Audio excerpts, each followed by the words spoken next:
Yesenia Sáenz nos tiene muchísimas novedades y te lo contamos al estilo inconfundible de Purito Perú, igualito que tú. ¿Cómo vamos a nivel de nuestra carrera, de nuestra música? He escuchado varias sorpresas, he visto muy lindos videos. Hay uno que me pidió mi amiga Caroline Apolinario, siempre nos pide, te apoya mucho, no sé si la conocerás, es una fan tuya, nos pide una canción, No te rogaré. No te rogaré. ¿Qué cosa? Ay, qué linda. Lo máximo, de verdad. Siempre me pide esa canción, siempre la complacemos, no solamente en Purito Perú, sino también en nuestras transmisiones en vivo, ¿no?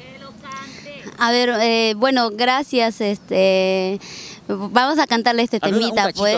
Vamos a complacer a todas las amigas, atención a todas las que nos escriben al fanpage de Purito Perú o a través de nuestras transmisiones en vivo. Hoy ya tenemos a nuestra Yesenia Sáenz que te canta a capelita este éxito que tanto nos pide. Bueno, gracias al programa Purito Perú y dice así. ¿Qué cosa te habrás creído? Que toda la vida te iba a rogar. ¿Qué cosa te habrás creído? Que toda la vida te iba a rogar. Escucha, eso era el tiempo pasado, ahora no te rogaré. Eso era el tiempo pasado, ahora no te rogaré. Ahora yo tengo otro. ¿Cómo? Él es mejor y no como tú. Seguro no trabaja. Ahora yo tengo otro.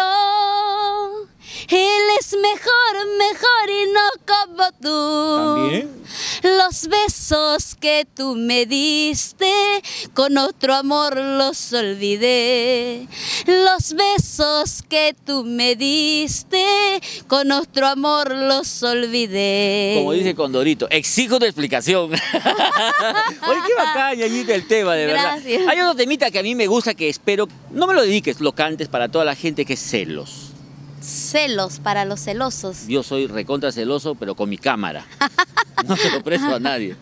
A ver, cántanos un pedacito, un cachito, corito. A ver, para todos los celosos y las celosas también, ¿ah? Ya, También. voy a permitirme esta canción dedicárselo a Julián Peña y a su amada Mónica. Celos. Bueno, y dice así. Estos celos no puedo contener. Imagino que otra te va a robar. Estos celos preguntan dónde vas y lastiman siempre mi corazón. Sí, son estos celos, celos que enloquecen y el amor es así. Julián. Así. Mónica. Sí, son estos celos. Araceli. Celos que enloquecen. Papito, y el amor es así. Lo máximo, ¿eh? Oye, mira, la gente se está acercando, más amigos, a la grabación, escuchando esta portentosa y hermosa voz de nuestra Yesenia Sáenz.